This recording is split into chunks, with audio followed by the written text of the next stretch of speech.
1절부터 6절까지 말씀입니다. 마태복음 7장 1절에서 6절. 다 찾으신 줄 알고 제가 여러분 앞에 봉독해 드립니다. 비판을 받지 아니하려거든 비판하지 말라. 너희의 비판하는 그 비판으로 너희가 비판을 보라.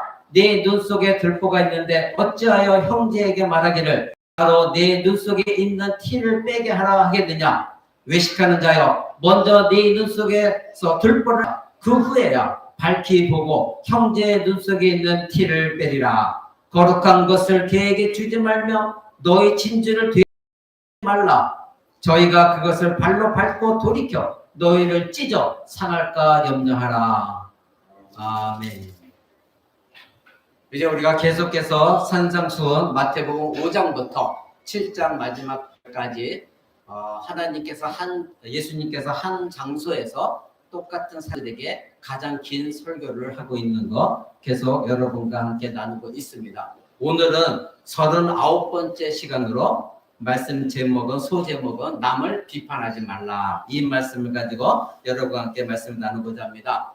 지금 이 말씀을 듣는 이 청중들은 그 안에도 바리새인들이 있었고 유대인들도 있었고 또 예수님께서 많은 기적을 베푸신 것에 그것을 바라보며 쫓아다니는 수많은 무리가 있었습니다. 근데 그 중에서도 예수님은 바리새인들의 잘못된 삶에 대해서 많이 말씀하셨죠. 그래서 바리새인들은 이제 하나님의 말씀을 부인하고 그들 자신들이 조상들의 전통을 가지고 살아왔습니다. 그래서 율법은 이런 것이다. 하나님 말씀하지 않은 것을 자기들이 만들어서 전통을 세워왔죠. 그래서 그들은 언제나 외형적인 도덕만 강조했습니다. 그래서 마음은 그렇지 않은데 겉으로 드러날 때 거룩한 척. 오늘날로 말하면 겉으로는 나는 그리스도인인 척. 그래서 굉장히 참 선한 하나님의 백성. 그렇게 외형적으로는 보이지만 속은 진정으로 그리스도인이 아닌 그런 삶을 살아왔던 것이 바로 바리새인들이었습니다.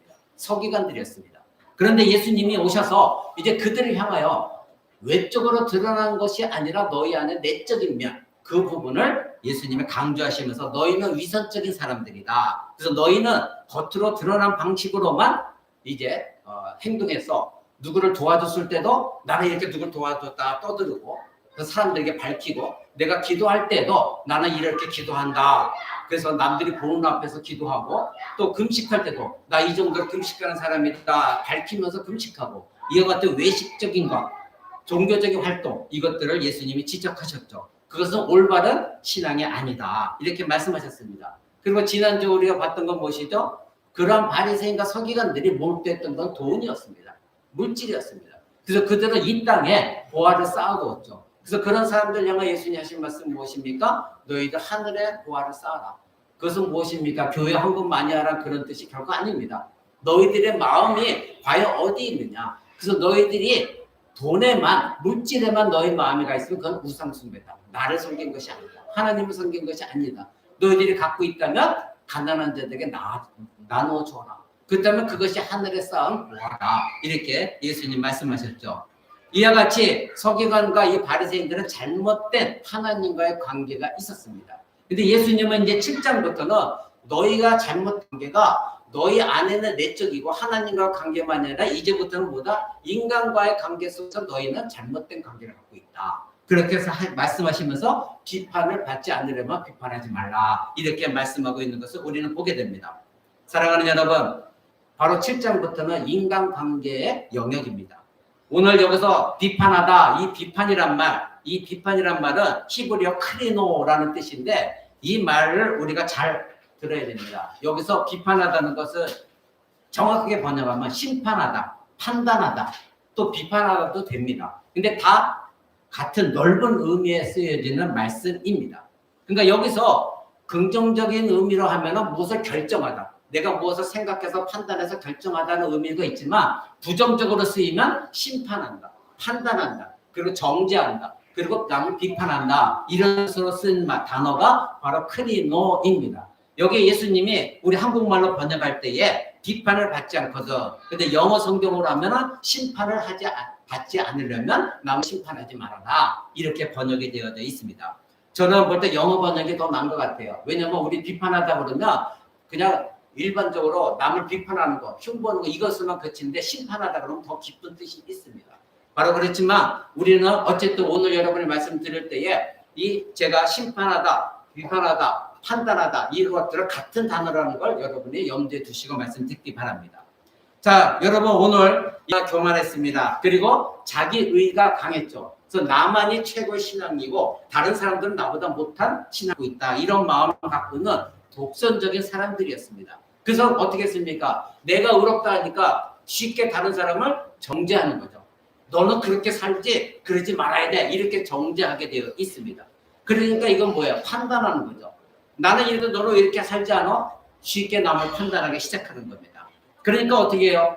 남의 심판하는 심판 자리에 앉게 되고 그러다 보니까 그 사람들에게 뭐가 없습니까? 용서가 없는 거죠. 자비가 없는 거죠. 그러니까 은혜가 없는 것입니다.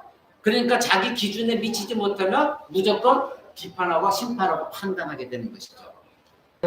누가복음 18장 9절에 보면 예수님께서 이렇게 말씀하십니다. 예수께서 자기를 의롭다고 믿고 남을 멸시하는 어떤 자들에게 이 비유로 말씀하신다. 이게 누구냐면 바리새인들이에요.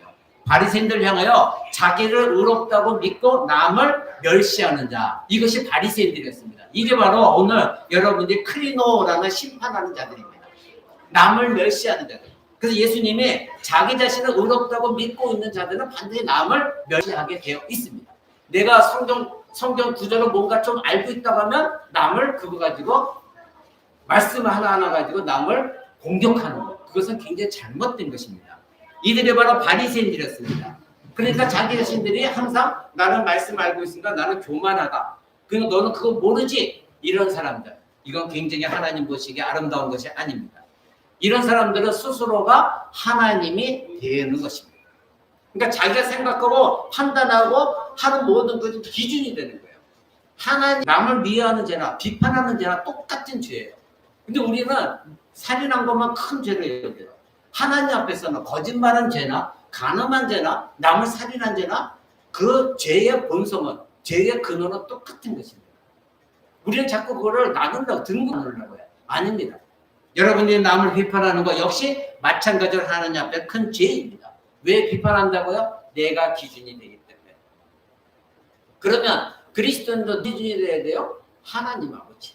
말씀이 기준이 되는데 내가 기준이 되다 보니까 나는 의로운 자야. 그러니까 저 사람은 당연히 내가 비판할 수 있어. 그러면 그것은 무엇입니까? 하나님 내려오세요. 내가 그 자리에 앉을게요. 그럼 내가 저 사람을 판단하게 되는 거예요. 그러니까 이것은 굉장히 큰 죄인 것입니다. 사랑하는 여러분, 여러분이 잘 알고 있는 바리새인과 세리의 기도를 여러분 알고 계시죠? 두 사람이 성전에 올라가서 기도한다고 예수님 말씀하셨습니다. 예화입니다. 근데 두 사람이 성전에 기도하는데 바리새인들은 따로 떨어져서 다른 사람 보는 앞에서 큰 소리로 기도하죠. 하나님, 나는 금식도 했고 나는 토색하지도 않았고 그리고 남의 거 빼앗지도 않았고 간음도 안 했고 나는 11조도 다 드렸고 금식도 했습니다. 그리고 나는 저 옆에서 기도하는 저 세리와 같은 그런 사람이 아닙니다. 자랑스럽게 하나님께 기도했습니다. 근데 또 한 사람은 세리였습니다. 그 세리는 다른 사람들에게 비방을 받는 그리고 천대받는 세리였습니다. 왜 그때 당시에 세리가 천대받았는지 여러분 설명드렸죠? 유대인임에도 불구하고 로마 황제의 신하로서 자기 같은 백성들에게 세금을 뜯어내어서 이제 로마 황제에게 얼마를 바치고 나머지는 자기가 취한 것이죠. 그러니까 유대인들 입장에서부터 그 세리라는 직업은 굉장히 나쁜 직업이었습니다. 그러니까 이 세리는 언제나 이스라엘 백성들에게 같이 동화되지 못했고 언제나 손가락질 당했던 사람이었죠. 그리고 역시 또 죄인이었죠. 이 세리라는 사람은 어떻게 했어요? 성전에 올라가서 가슴을 치면서 뭐라고 기도했죠? 바리새인과 달리 내가 죄인입니다. 나를 용서해 주옵소서. 그때 예수님이 누가 구원받았다고 말씀하셨습니까? 누가 의롭다고 하셨습니까? 바리새인처럼 나는 잘못한 것 같습니다. 나는 의로운 사람입니다. 나는 저 세리처럼 남의 것 착복하지도 않았고 나는 금식도 했고 기도했고 그리고 나는 11조도 다 드렸습니다. 이런 사람을 예수님은 의롭다, 의롭다 이렇게 예수님 말씀하셨습니다. 사랑하는 여러분, 바리새인들이 이처럼 사람들을 판단하고 정죄하고 비판하는 재판관의 자리에 앉아 있었습니다. 그러니까 그들은 언제나 하나님을 섬긴다고 하면서 않으십니다. 오늘 우리가 볼 것 7장 1절 바로 판단하지 마라. 즉 심판하지 마라. 즉 비판하지 말라. 왜 그러셨죠? 2절에 보니까 너희의 비판하는 그 비판으로 너희가 비판을 받을 것이다. 그러니 비판하지 말아라. 이 말씀을 예수님이 하십니다.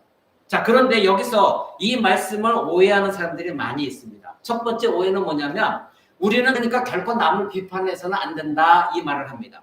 우리는 어떤 이유로도 누구를 정죄해서도 안 된다. 어떤 것도 우리 다른 사람을 평가해서도 안 된다. 우리가 판단을 받지 않으려면 남을 판단해서는 안 된다. 이런 마음을 갖는 것입니다. 자, 이런 마음을 오늘날 현대에 이 포스트 모더니즘 시대 속에서 누구나 다 옳다고 생각하는 이 시대 속에서 누구나 받아들이기 쉬운 말이죠. 그죠? 교회 나갔더니 그런데 서로가 존중해주고 너도 옳고 나도 옳고 진리에 대한 확신 갖는 것도 좋아하지 않습니다. 기독교 신자는 오직 예수 그리스도만이 구원입니다. 이 세상 사람들을 나가서 말하면 그들이 우습다고 생각하죠. 너 미쳤니? 예수만이 이 세상에 최고냐 말하죠. 근데 우리는 어떻게 해요? 예수 그리스도만이 우리의 구원이다. 예수님만이 메시아다. 이런 확신도 오늘날 세상은 싫어합니다. 사람들은 사랑에 대해서 이야기하고 타협하는 것을 좋아합니다. 그렇지 서로가 좋아 그냥 무듣고 넘어가 좋은 게 좋은 거야 이렇게 말하고 있죠. 오늘날 교회 안에서도 에큐메니즘 즉 모두가 함께 모이자 이것은 무엇이죠? 여러분도 참 많이 종교다원주의. 얼마 전에도 한국에서도 부산에서 종교다원주의 회의가 열렸습니다. 거기에 많은 기독교 단체들이 갔습니다. 감리교, 성결교 그리고 장로교 안에서도 일부 사람들이 그곳에 갔습니다. 그것이 무엇입니까? 기독교가 됐든 가톨릭이 됐든 회교가 됐든 이슬람이 됐든 무당이 되었든 구슬하든 토속신앙이 됐든 이 세상에 있는 모든 각 종교를 다 모아서 회의를 하는 거예요. 그러면서 우리는 하나다. 무엇을 하나다? 네가 믿는 신도 하나님이요 기독교 신도 하나님이요 이슬람 신도 하나님이요 불교 신도 결국 하나님이요 다 하나님이라는 거예요. 정점은 그곳에 모인다는 거예요. 그러니까 거기서 우리가 생각하는 하나님이라는 관점이 다를 뿐이지 신은 하나라는 거예요. 여러분 성경 그렇게 말하고 있지 않습니다. 성경은 예수 그리스도를 통하지 않고서 하나님 앞에 나갈 수 없다 분명히 말하고 있습니다. 근데 그들은 예수 없이도 똑같은 하나님을 만날 수 있다고 말하고 있습니다. 그런데 그런 종교회의 그것이 바로 에큐메니칼 운동입니다. 우리가 세상 종교 하나가 되자. 근데 기독교는 그렇게 할 수가 없어요. 왜? 하나님 말씀이 성경이 그것을 말하고 있지 않기 때문에. 오직 예수 그리스도가 아니면 우리는 하나님 앞에 나갈 수가 없습니다. 그런데 몇 년 전에 부산에 모였던 그 종교회의에 수많은 기독교 단체들이 갔습니다. 교단들이 거기에 모여서 그래 좋은 게 좋은 거야. 너도 사랑하고 나도 사랑을 왜 미워해? 회교도를 왜 미워해? 불교도를 왜 미워해? 그들도 다 같은 우리 같은 하나님이야. 부처가 그냥 결국 하나님이 될 거야. 여러분 이것이 타협입니다. 오늘날 이것이 바로 포스트 모더니즘 사상입니다. 그래서 제가 여러 번 말씀드렸죠. 너도 옳고 나도 옳다. 이 사상이 종교까지 들어왔습니다. 그러니까 점점 기독교가 힘을 잃어가는 거예요. 왜? 너도 옳고 나도 옳으니까. 불교도 옳고 기독교도 옳다. 이슬람도 옳고 기독교도 옳다. 이게 되어버린 거예요. 사랑하는 여러분, 그러기에 오늘날 말씀에 비판하지 말라 이 말씀을 액면 그대로 맞아 이렇게 받아들일 수가 없다는 것입니다. 당연히 우리는 비판하지 말아야 됩니다. 그러나 이것을 잘못 해석하게 되면 교회 안에서 설교도 그렇게 하면 안 된다 이 말씀이 나올 수밖에 없어요. 그러나 진리에 벗어나면 우리는 그것을 심판해야 됩니다. 이것이 기독교가 오늘날 세상에서 맞붙어치는 갈등을 일으키는 부분인 것입니다. 사랑하는 여러분, 기독교 역사를 돌이켜보면 원칙을 가진 사람들, 말씀의 표준을 세운 사람들, 그리고 교리에 붙들고 있는 사람들, 이 사람들이 없었다면 종교개혁은 없었습니다. 오늘날 여전히 캐톨릭이 지배하고 있었을 것입니다. 예수 그리스도는 버린 채 성모 마리아가 오히려 추앙받는 그런 시대로 여전히 남아있을 것입니다. 그러나 휩쓸었게 오직 예수 이것을 붙들었기 때문에 종교개혁이 일어났고 그래서 오늘날 우리가 이와 같이 올바른 말씀 속에서 예배를 드릴 수가 있었던 것입니다. 여러분 오늘날에도 이와 같이 원칙을 붙드는 사람들은 까다롭습니다. 비협조적입니다. 그리고 오직 고집하는 부분도 있습니다. 그러나 다른 곳에서 고집 부리는 것이 아니라 말씀, 예배, 오직 예수, 이 성경, 하나님에 대한 신관, 이것만은 타협할 수가 없는 것입니다. 거기에서는 우리는 고집을 부려야 되는 겁니다. 사랑하는 여러분, 그러나 오늘날 이 세상은 타협하라, 이것이 진리처럼 되어져 있습니다. 너도 옳고 나도 옳은데 왜 기독교 너희만 옳다고 하느냐? 왜 예수만 옳다고 하느냐? 그러나 성경 그렇게 말하고 있지 않기 때문에. 그러기에 여러분, 오늘 남을 판단하지 마라, 비판하지 말라, 이 말씀을 오늘 여러분 잘 새겨 들으셔야 돼요. 성경은 거짓과 진리를 분명히 구별할 줄 알아야 됩니다. 산상수훈 전체는 예수님이 말씀하신 마태복음 5장부터 전체는 참된 종교, 거짓 종교, 위선이 무엇이고 진실이 무엇인지를 예수님이 계속해서 명확하게 구분해서 우리에게 알려주고 계십니다. 저와 여러분은 소경이 되어서는 안 됩니다. 소경이 소경을 이끌고 가면 어떻게 됩니까? 결국 둘 다 멸망하게 되어 있습니다. 왜 소경이 되어서는 안 되는지를 여러분 오늘 설교 마지막 부분에 보면 여러분이 깨닫게 되어집니다. 여러분 오늘 6절 한번 보십시오. 오늘 본문 말씀 6절을 보면 거룩한 것을 개에게 주지 말고 너희 진에 그리고 돼지에게 진주를 주지 말라는 것입니다. 돼지와 개가 무엇인지 어떤 존재인지를 구별할 줄 알아야 된다는 겁니다. 여러분 개에게 애완견이 워낙 그래갖고 개에게 귀한 걸 주는 사람이 있습니까? 여러분 지금 성경을 읽을 때 제가 누차 말씀드리죠. 문맥, 본문, 역사적인 관점, 그리고 왜 예수님이 이 시대 속에 말씀하실 때 이 시대 속에서의 문화를 생각해야 돼요. 이 시대 속에 개는 어떤 존재였냐면 천한 존재였어요. 돼지도 천한 것이었어요. 그러니까 예수님 말씀하신 거예요. 너희가 귀한 것들을 개하고 돼지에게 주겠느냐 이거예요. 없다는 거예요. 왜? 그들은 귀한 것을 모르니까 짓밟아 버린다는 것이죠. 사랑하는 여러분, 여러분들이 구별할 줄 안다면 개가 그리고 돼지가 어떤 존재인지 분명 구별하고 있다면 여러분 귀한 거를 그들에게 주지 않을 겁니다. 여러분 그 밑에 15절을 한번 보십시오. 거짓 선지자들을 삼가라. 양의 옷을 입고 너에게 나오나 속에는 노략질하는 일이다. 이것은 무엇을 말합니까? 겉으로 나타난 것만 보지 말라는 거예요. 그 안에 늑대일 수 있다는 거예요. 그럼 무엇입니까? 너희가 분별력이 있어야 된다는 거예요. 분명히 말씀을 알고 하나님을 정확하게 섬기고 있어야 정확한 여러분의 판단이 있고 심판이 있을 수 있다는 거예요. 만약에 그렇지 않다면 여러분들은 누가 거짓 선지자인지 누가 거짓말로 설교를 하고 있는지 모른다는 거예요. 그러니까 너희들은 이단에 빠질 수 있는 것이고 마치 내가 잘 믿은 것 같지만 결국 나는 천국에 가지 못한 일이 분명히 있다는 거예요. 그러니까 아까는 비판하지 말라 하셨지만 분명히 우리에게 말씀하신 건 뭐예요? 너희는 심판을 해야 된다. 그게 구별할 줄 알아야 된다는 거예요. 그러니까 정확하게 먼저 진리가 너희 안에 있어서 먼저 분명히 구별점을 알고 심판할 거는 심판하고 심판하지 말아야 될 거 심판하지 말아야 된다는 거예요. 이게 뭐야?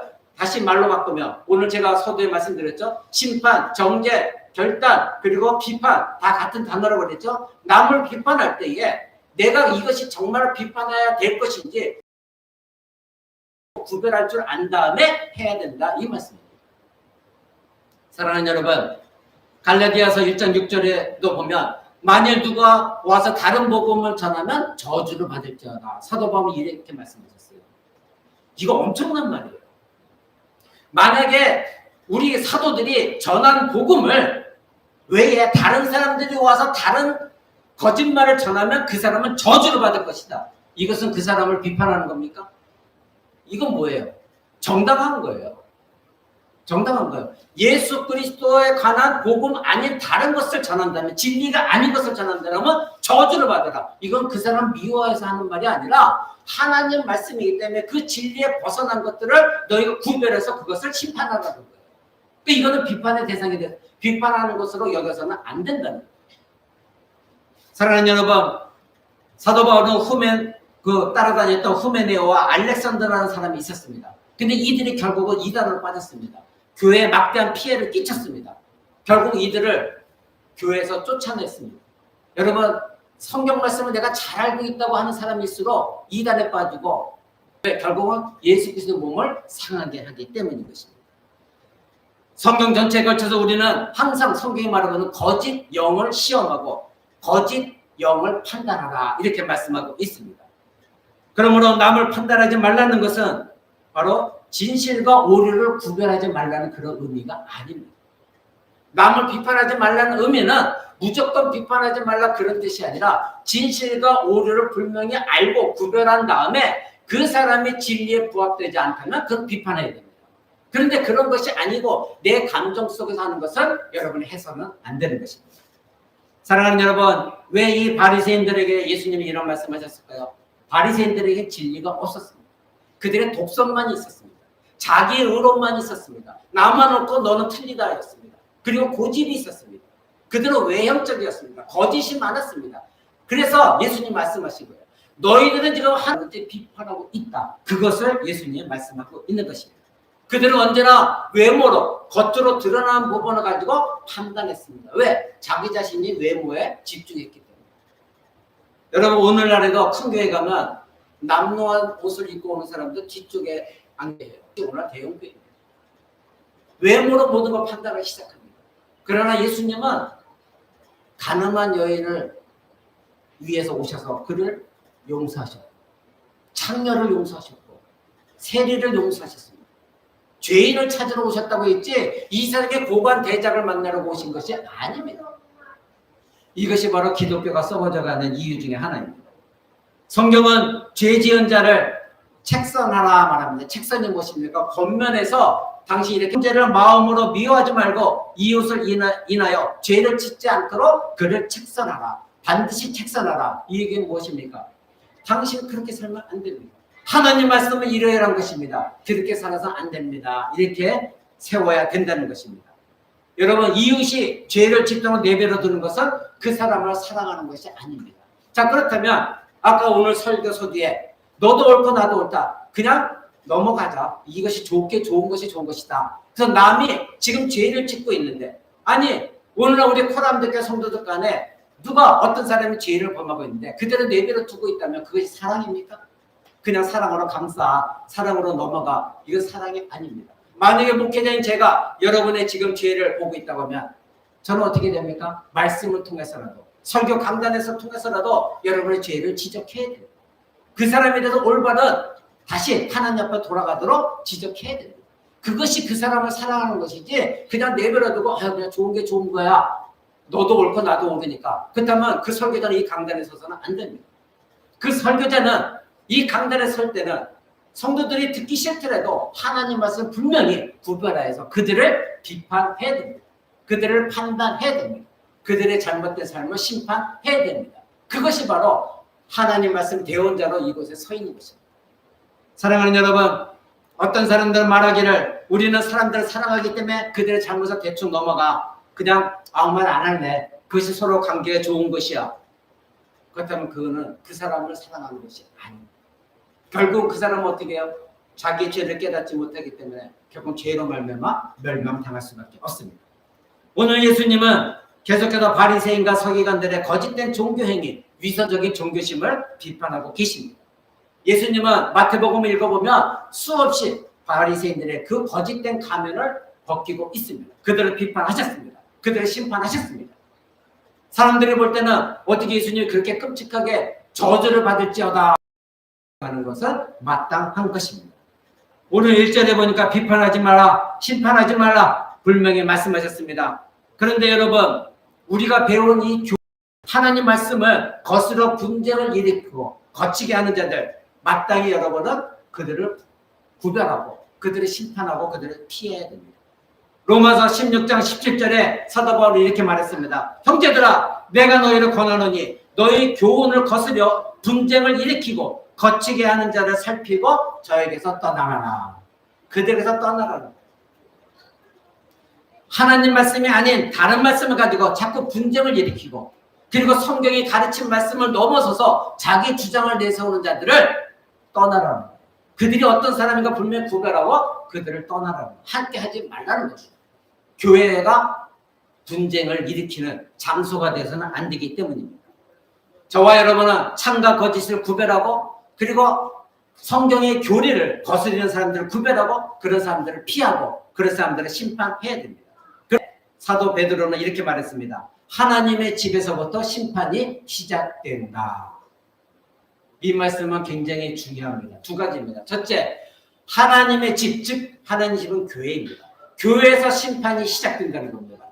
무슨 뜻입니까? 첫째는 하나님 말씀을 가지고 잘못된 사람들을 말씀으로 심판해야 됩니다. 두 번째로는 교회가 올바른 하나님 말씀을 그래도 전하지 못하고 있다면 마침내 하나님께서 교회부터 심판을 시작하신다는 뜻입니다. 여러분, 오늘날 교회 이 말씀을 두려워해야 됩니다. 첫 번째로는 성도들 간에 분명히 구별해서 이 사람이 잘못된 삶을 하고 있다면 심판해야 됩니다. 어디서부터? 교회에서부터. 그리고 교회가 그것을 감당하지 못하면 하나님께서 교회를 심판하기 시작하실 거죠.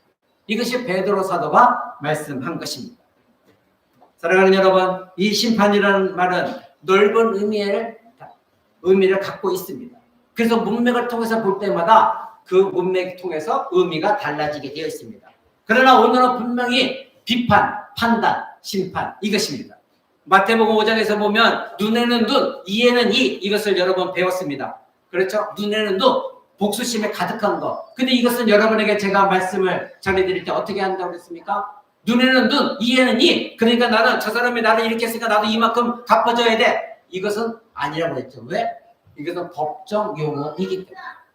법정에서만 그 사람이 나에게 이렇게 상해를 입혔으니 법정에서 재판관이 네가 그 상해 입힌 만큼 네가 배상을 해라. 이것이 눈에는 눈, 이에는 이라고 했습니다. 근데 개인적으로 법정에서 나와갖고는 눈에는 눈, 이에는 이 해서는 안 된다고 말씀드렸죠. 그래서 공적인 복수는 법정에서 하는 것이고 개인적인 사적인 복수는 절대 이루어져서는 안 된다. 이 말씀을 여러분에게 드렸습니다. 그렇다면 공적인 법정에서 이루어지는 눈에는 눈, 이에는 이 이것은 무엇입니까? 하나님의 심판이 이루어지는 것입니다. 그렇다면 여러분 개인적으로는 그러한 복수심에서 불타서 그 사람을 심판해서는 결코 안 된다는 것입니다.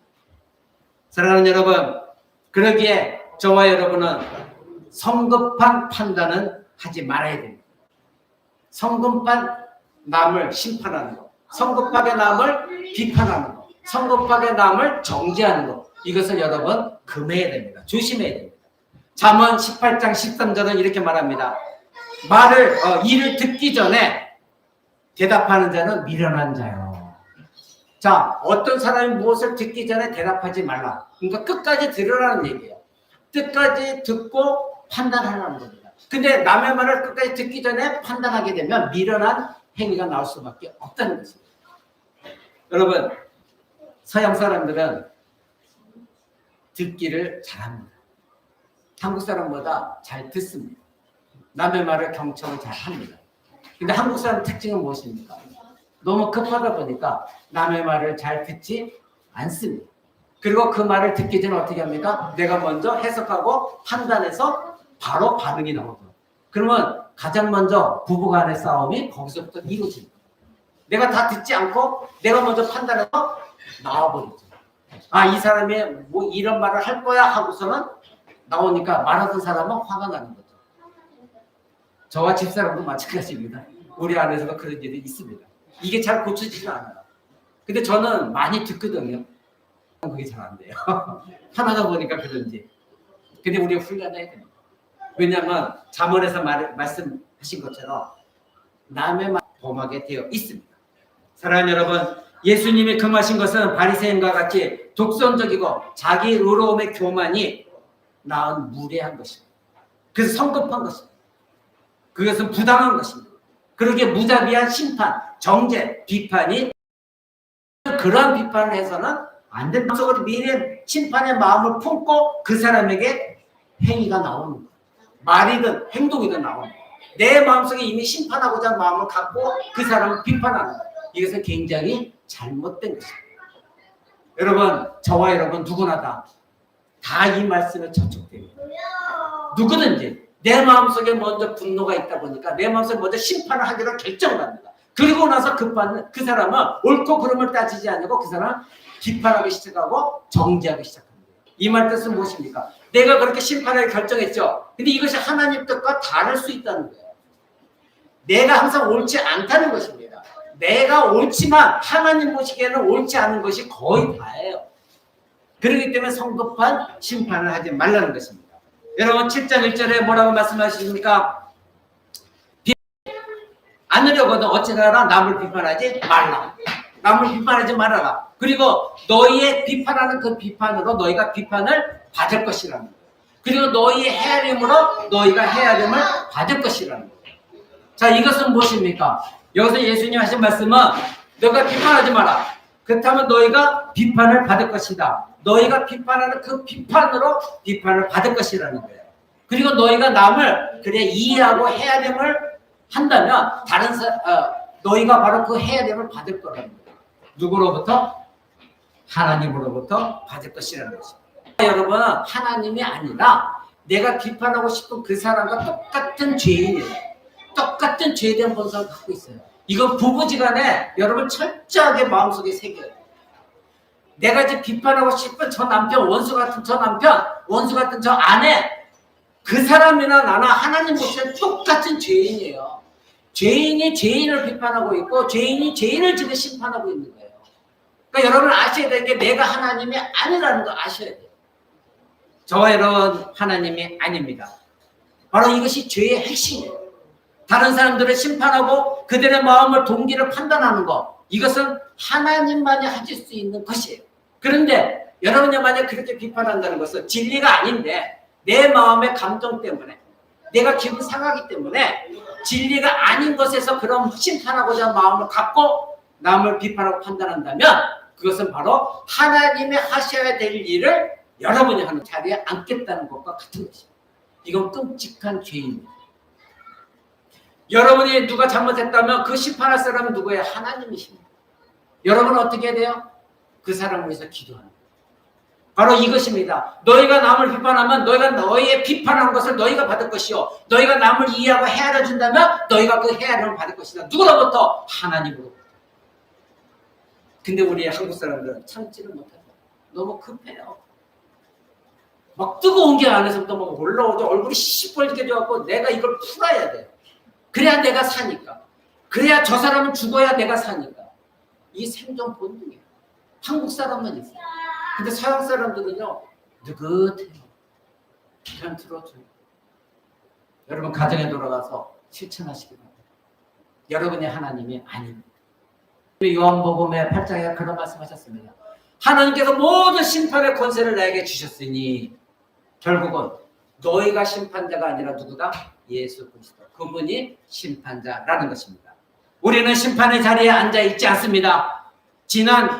지금이나 현재나 우리에게는 심판할 권리가 없습니다. 미래에도 마찬가지로 우리가 누구를 심판할 수가 없는 것입니다. 저는 요즘 어떤 분으로부터 자꾸 심판을 받고 있습니다.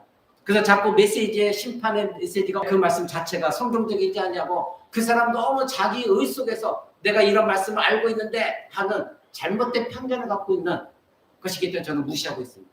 여러분, 우리는 누구도 남을 심판해서는 안 됩니다. 다만 그 사람이 진리 안에 있지 않다면 그 사람을 말씀으로 비판하고 심판해야 됩니다. 우리는 하나님의 역할을 하고 있지 않는가? 여러분 뒤돌아보시기 바랍니다. 여러분이 복수심을 결심할 때마다 누구를 미워하고 있습니까? 그렇다면 여러분 안에 복수심이 있죠? 그것은 무엇입니까? 내가 하나님에 되어져서 내가 저 사람을 심판하겠다는 것입니다. 그것은 무엇입니까? 하나님을 탈취하는 것입니다. 내가 스스로 권위의 자리에 앉으려고 하는 것, 하나님의 자리를 빼앗으려고 하는 것, 이것은 크나큰 죄라는 걸 여러분 아시기 바랍니다. 사랑하는 여러분, 야고보서 4장 11절 12절 한번 보겠습니다.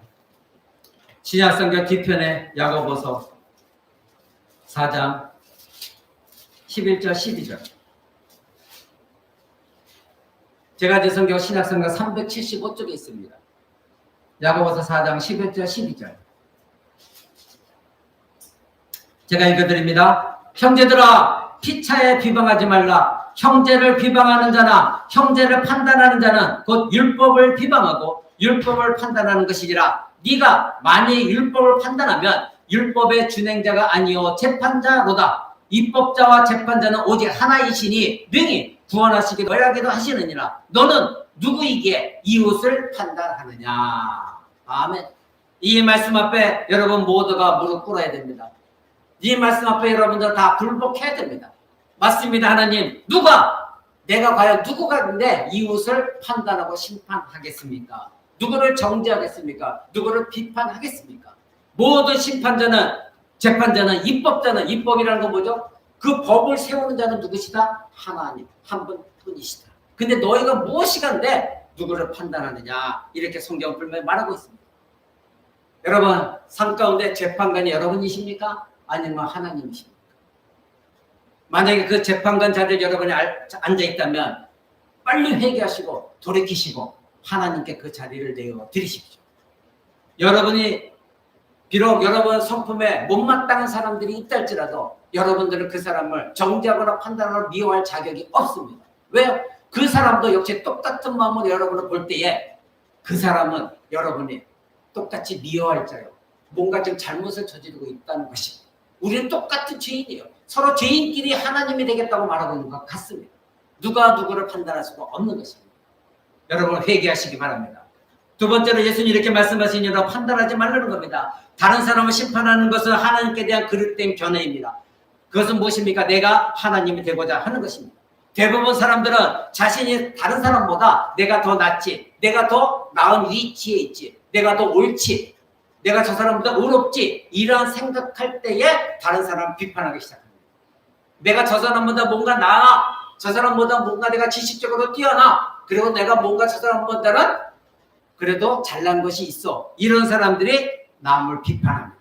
그것이 무엇입니까? 바리새인들이 그랬습니다. 여러분 7절, 2절 오늘 본문 말씀 돌아갑니다. 본문 말씀 7장 2절 예수님께서 그런 말씀하셨죠. 바로 너희가 비판하는 그 비판으로 비판을 받을 것이요 너희가 헤아리는 그 헤아림으로 헤아림을 받을 것이다. 자, 여러분 이것을 이렇게 해석한 사람이 있어요. 잘못 해석한 사람. 오늘날 기독교의 기복신앙을 가르치는 사람들은 이렇게 해석합니다. 뭐라고 하냐면 너희가 남에게 주는 만큼 얻을 것이다. 그러니까 남에게 많이 베풀면 많이 얻을 것이다. 하나님께 많이 드리면 많이 얻을 것이다. 이렇게 이것을 잘못 해석해서 가르치는 사람들은 많이 있습니다. 사랑하는 여러분, 이것은 그렇게 해석하는 것이 아니에요. 너희가 하는 만큼 보답을 얻을 것이다. 어떻게 보면 그렇게 비슷하게 사람들에게 말할 수 있어요. 우리는 무조건 이 말씀이 아니더라도 다른 사람에게 궁리를 베풀어야 돼요. 근데 이 말씀 안에서 이 말씀만 가지고 봤을 때는 문맥으로 봤을 때 그런 뜻이 전혀 아니라는 것입니다. 그렇게 해석해서는 안 됩니다. 이 구절의 핵심이 그것이 아닙니다.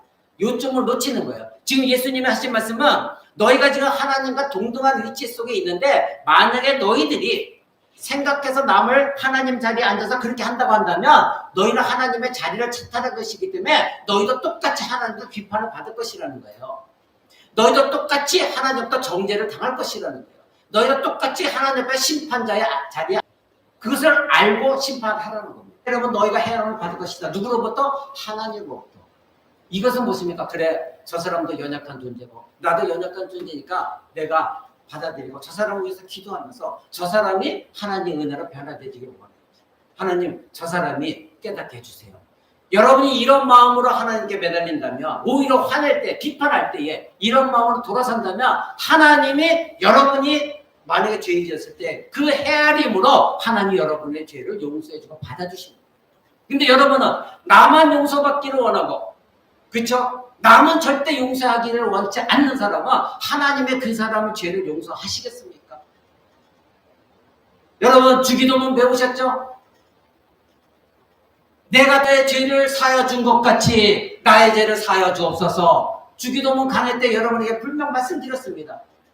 내가 하나님께 용서받기 전에는 반드시 뭐가 있어야 된다고요? 내가 다른 사람의 죄를 용서했을 때 나의 죄를 용서해 주시옵소서. 예수님이 이렇게 가르쳐 주셨어요. 근데 나는 다른 사람을 절대 용서하지 않으면서 하나님 용서해 주소서. 그게 어떻게 맞는 기도가 될 수 있습니까? 하나님도 역시 너희를 헤아려 주신다는 것입니다. 예수님께서 이런 말씀하셨어요. 누가복음에 보면 12장 48절에 많이 받은 자에게 많이 찾을 것이요 많이 맡은 자에게 많이 달라 할 것이다. 이 말씀 굉장히 무서운 말씀입니다. 특히 목회자들에게는 무서운 말씀입니다. 잘 보십시오. 많이 받은 자에게는 많이 찾을 것이요 많이 맡은 자에게 많이 달라 할 것이다. 누가? 하나님께서. 여러분 돈 많이 버시면 좋죠? 이 세상에 재물, 권세, 명예, 자랑거리 많이 갖고 있으면 좋죠? 그렇게 많이 받은 자에게는 하나님이 많이 찾으실 것이다. 나는 잔뜩 내 창고에, 땅의 창고에 쌓아뒀는데 하나님께는 전혀 드리지 않는 사람들 반드시 멸망당합니다. 많이 받은 자에게 많이 찾을 것이요 하나님 분명히 찾겠다 하셨습니다. 근데 하나님을 위해서 쓰지 않고 내 창고에 잔뜩 쟁여놓은 사람 멸망당합니다. 두 번째, 많이 맡은 자에게는 많이 달랄 것이다. 맡은 자가 무엇입니까? 하나님과 직분을 맡은 자. 그러면 가장 많은 직분을 맡은 자가 누구입니까? 오늘날 설교자들, 목사들입니다. 목사들에게는 하나님의 거룩한 백성들을 가르치고 그 양들을 치게 하셨습니다. 근데 목회자가 올바로 서지 못하고 목회자가 하나님 말씀을 올바로 가르치지 않냐고 목회자가 돈과 명예와 교회 사이즈와 부귀 영화에만 찾던 늑돌들이고 있다면 하나님 반드시 그 사람에 대해서 심판을 하실 것입니다. 찾는데 하나님을 찾고 계신데 너가 이만큼 맡았지? 근데 너 맡은 만큼 내가 찾을 것이다. 즉 하나님께 돌려드리는 것이 무엇입니까? 저에게 맡겨주신 여러분들 한 사람 한 사람 잘 양육해서 하나님을 바로 세우는 것 그것이 바로 하나님께 돌려드리는 것입니다. 근데 그것을 행하지 않냐고 자기 부귀영화 자기 착복하고 있다면 그 사람은 반드시 멸망당하게 되어 있습니다. 사랑하는 여러분, 누군가 더 많이 알고 있고 더 많이 갖고 있다면 하나님은 그것을 찾겠다고 하십니다. 더 많은 책임이 있다는 것입니다. 그러기에 야고보서 3장 1절은 이렇게 말합니다. 내 형제들아 너희는 선생이 된 우리가 더 큰 심판을 받을 줄 알고 많이 선생이 되지 말라. 이 말 뜻은 무엇입니까? 목회자일수록 선생일수록 더 많은 심판을 하나님은 하신다는 겁니다. 그 목회자가 잘못된 말을 전하고 그 목회자가 올바른 목회를 하지 않으면 그 목회자에서 더 큰 심판을 하나님은 하시겠다는 거예요. 근데 오늘날 대한민국에 목회자 될 사람이 너무 많아요. 서로 너도 나도 목회자가 되겠다고 해요. 수많은 사람들이 정식 신학대학도 아니고 대충 적당히 안수주는 아주 군소정단에 들어가갖고 목회자네 하면서 돌아다니는 사람 너무나 많이 있어요. 이 사람들에게 하나님 반드시 더 큰 심판을 찾겠다는 것입니다. 사랑하는 여러분, 정말 두려워야 됩니다. 심판하시는데 그러니 너희는 많은 사람이 너희가 서로가 선생이 되지 말라. 분명히 야고보서는 말하고 있어요. 선생이 되려고 하지 말라. 누가 가르치는 자가 되려고 하지 말라는 거예요. 근데 오늘날 너무 선생들이 많아요. 저도 최근에 그런 것을 당하고 있어요. 성경 말씀을 좀 안다고 해서 자꾸 선생이 되려고 해요. 여러분 그건 무서운 거예요. 하나님 말씀을 가지고 내 의를 들으는 거 남을 자꾸 정죄하고 비판하는 거 그건 굉장히 안 좋은 거예요. 성경 말씀 전체가 말하는 것이 무엇인가를 알고 올바로 전해야 되는데 독선적인 것이 되어버리면 그런 자기 자신에게 독침을 바라는 거예요. 하나님의 심판을 자꾸 불러들이는 거예요. 사랑하는 여러분, 여러분은 그런 사람이 되어서는 안 됩니다. 여러분 낮아지고 또 낮아져서 예수님처럼 십자가를 지고 가는 사람, 그 사람들이 진정한 신자들인 것입니다. 내가 다른 사람을 판단하는 것 같은 정죄를 당하게 되어 있습니다. 그러기에 여러분은 근거 없는 비판을 하지 마시기 바랍니다. 우리가 남을 심판할 때 바로 내가 하나님의 역할을 하고 있다는 것을 깊이 깨닫고 여러분 함부로 남을 비판하고 험담하거나 비아냥거리지 마시기 바랍니다. 내가 남을 관계없다고 생각하지 마시기 바랍니다. 역시 나도 그 심판에 분명히 관계되어 있다고 여러분 반드시 있는 상대방을 같은 기준으로 하나님은 지금 심판하고 계시다는 걸 기억하시기 바랍니다. 내가 남을 비판한다고 해서 내가 상당히 괜찮은 사람이야 착각하지 마시기 바랍니다. 똑같은 방법으로 하나님이 여러분을 심판하실 것입니다. 여러분이 다른 사람에게 부정적이고 험담하고 비판적일 때 마치 자유롭다고 생각하는 거 나는 그러지 않기 때문에 이 사람을 비판하고 있다 이렇게 생각하는 거 매우 위험한 것입니다. 내가 다른 사람을 심판할 때 내 자신의 삶에서 똑같이 바로 나도 심판을 받아야 된다는 걸 생각하시기 바랍니다. 그렇다면 여러분 함부로 아무 근거 없이 다른 사람을 비판하지 않을 것입니다. 사랑하는 여러분, 그러기에 예수님이 말씀하실 때 다른 사람을 비판적으로 판단할 때에 자신에 대한 잘못된 견해를 드러내고 있다는 것을 증거합니다. 남을 여러분 비판할 때는 이것이 바로 아, 내가 지금 뭔가 잘못된 신앙 상태에 있구나. 이것을 스스로 드러내고 있다는 거, 이것을 기억하시기 바랍니다. 다른 사람을 심판하러 가면 먼저 여러분 그렇게 조용히 기도 가운데 나가십시오. 그래서 먼저 자기 자신의 연약함을 뒤돌아보시기 바랍니다. 나는 과연 하나님 어떤 존재인가? 그래서 하나님이 과연 나를 심판하실 때 나는 내가 저 사람을 심판하려고 하는데 이 심판이 나에게도 적용되어지지 않는가? 뒤돌아보시기 바랍니다. 그런 사람들은 함부로 남을 심판하지 않습니다. 왜? 저 사람이나 나나 똑같은 하나님 앞에서 죄인이라는 것을 알기 때문입니다. 그래서 오늘 예수님이 마태복음 7장 3절 보십시오. 3절에 이렇게 말씀하십니다. 어찌하여 형제의 눈 속에 있는 티는 보고 네 눈 속에 있는 들보는 깨닫지 못하느냐. 보라, 네 눈 속에 들보가 있는데 어찌하여 형제에게 말하기를 나로 네 눈 속에 있는 티를 빼게 하라 하겠느냐. 예수님이 이렇게 말씀하십니다. 자, 남의 눈 속에 있는 티입니다. 티. 근데 내 눈 속에 있는 거 뭐 들보라고 합니다. 들보라고 얘기하면 말하자면 나뭇가지처럼 큰 거예요. 근데 남의 눈 속에 있는 거는 티예요. 근데 지금 예수님이 하신 말씀은 네 눈 속에는 티보다 더 큰 나뭇가지 같은 게 엄청나게 있는데 다른 사람에 있는 그 티는 잘 보이지 않는 티라는 거예요. 근데 어떻게 네 눈 속에 나뭇가지가 가려서 너는 지금 소경된 상태인데 어떻게 남의 그 속에 있는 티를 볼 수가 있느냐 이거. 마치 남의 티를 보는 사람은 나는 아주 그냥 시력이 1.5 그래서 정말로 정확하게 모든 걸 들여다보면서 착각하고 있다는 거예요. 네 눈 속에는 지금 나뭇가지처럼 큰 것이 네 눈을 가리고 있는데 어떻게 남의 눈 속에 티를 네가 발견할 수 있겠느냐. 네 눈에 있는 들보부터 나뭇가지부터 빨리 제하고 남의 눈 속에 티를 보라는 거예요. 사랑하는 여러분, 여러분의 눈 속에 있는 나뭇가지 그 들보부터 빼어야 남의 눈 속에 티를 제거해 줄 수가 있습니다. 만약에 여러분의 눈 속에 있는 이 들보, 나뭇가지를 제거하지 않냐고 다른 사람에 있는 티를, 눈 속에 티를 빼려고 한다면 그것이 바로 소경이 소경된 자를 인도하는 거예요. 나부터가 소경인데 어떻게 다른 사람 소경을 인도할 수가 있습니까? 나부터가 나뭇가지 가서 아무것도 안 보이는데 다른 사람에 있는 티에 가려져 있는 그 사람을 어떻게 내가 인도하겠다고 그 사람 티를 빼겠다고 비판할 수가 있냐 이거. 여러분 절대 그럴 수가 없어요. 그건 소경이 소경을 인도하는 것입니다. 그러기에 우리 모두는 심판할 자격이 없습니다. 우리는 누구도 하나님 역할을 해서도 안 됩니다. 누구나 다 편파적인 사고와 지식과 생각을 가진 부패한 존재들입니다. 저와 여러분 다 마찬가지입니다. 누군가를 비판하고 판단할 때에 자신의 기준을 따라 누구나 생각하기 때문에 내게 더 큰 나뭇가지가 내 눈 속에 있다는 것을 깨닫지 못할 때가 많이 있습니다. 그러기에 남을 비판하는 것입니다. 인간은 언제나 자신의 티는 아주 작고 남의 티는 대단하다고 생각하는 것, 이것이 죄입니다. 우리가 평소에 잘 깨닫지 못하는 죄예요. 내 눈 속에 있는 이 들보는 엄청 큰데 자꾸 남의 속에 있는 그 티, 작은 티가 크다고 생각하는 것, 이것이 죄라는 것입니다. 그러기에 여러분, 그것이 바로 바리새인들이 말한 내가 의롭다 생각합니다. 뭐였죠? 아까 세리를 보고 뭐라고 그랬죠?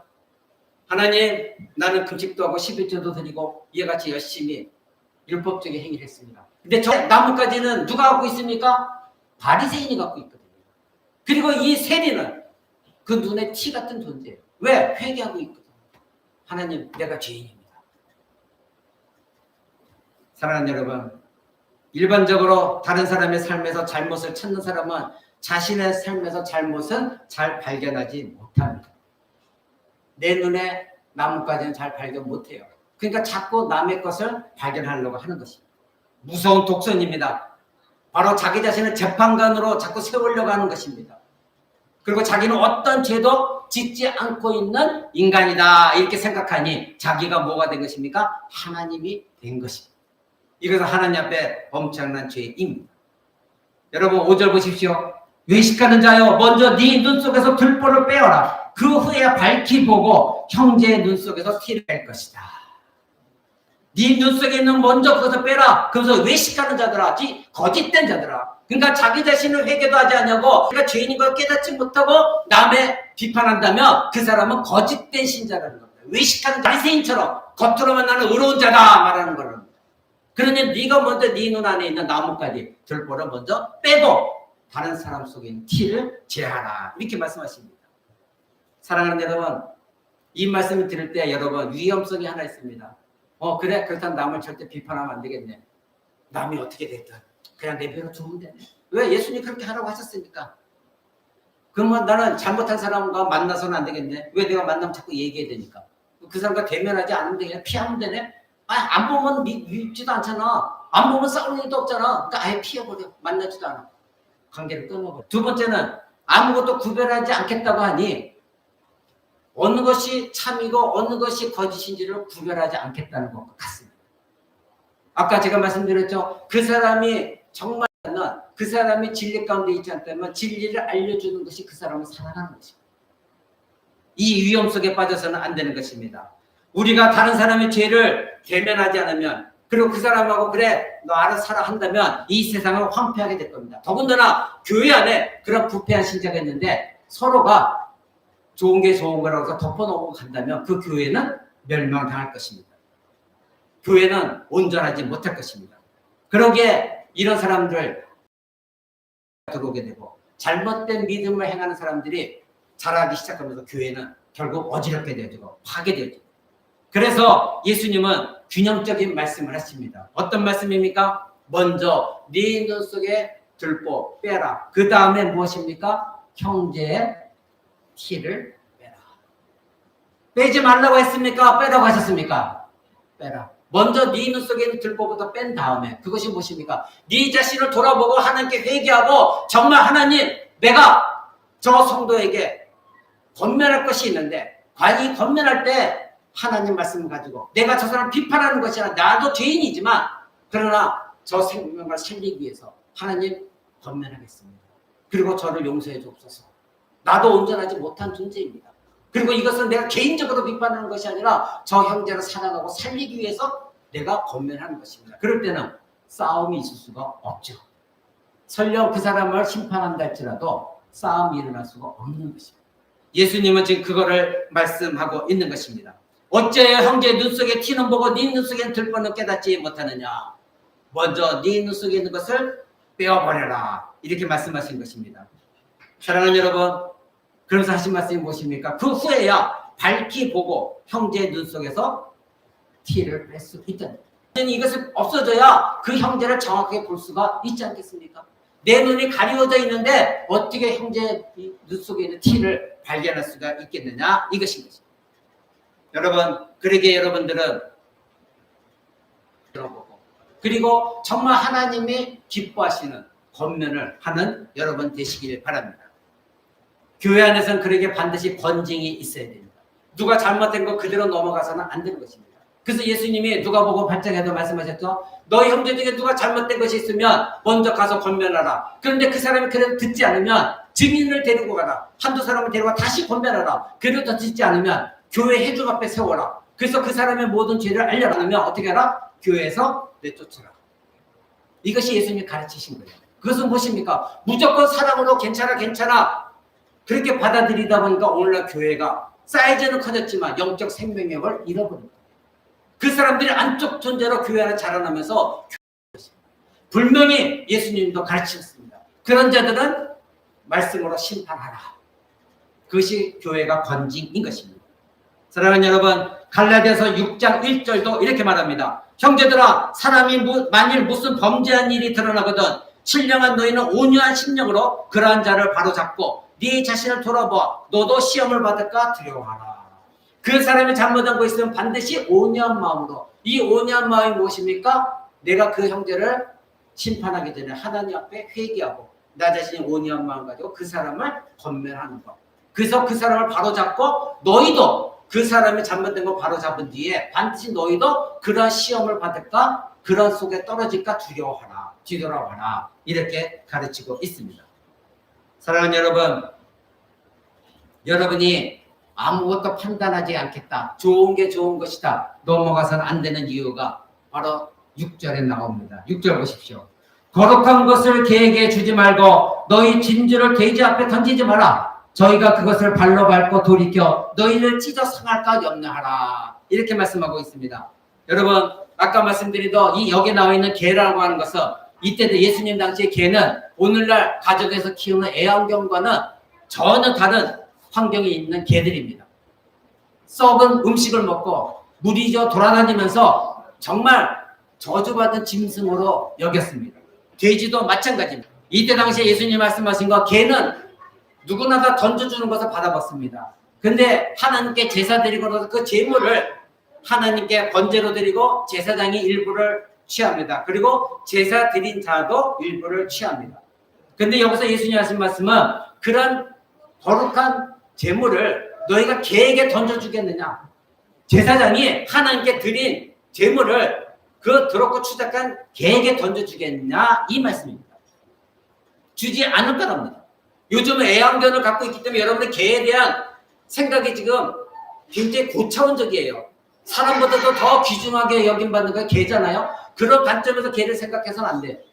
지금 여기서 말하는 개는 똥개보다 더 못한 개예요. 들개들, 무리지어로 돌아다니는 개들, 천대받던 개들이에요. 그 개들에게 너희가 귀한 것을, 거룩한 것을 주겠느냐? 그것은 바로 하나님께 불경건한 것이다. 이렇게 말하는 것입니다. 즉 그런 자들에게 거룩한 것을 던질 자가 없다는 것입니다.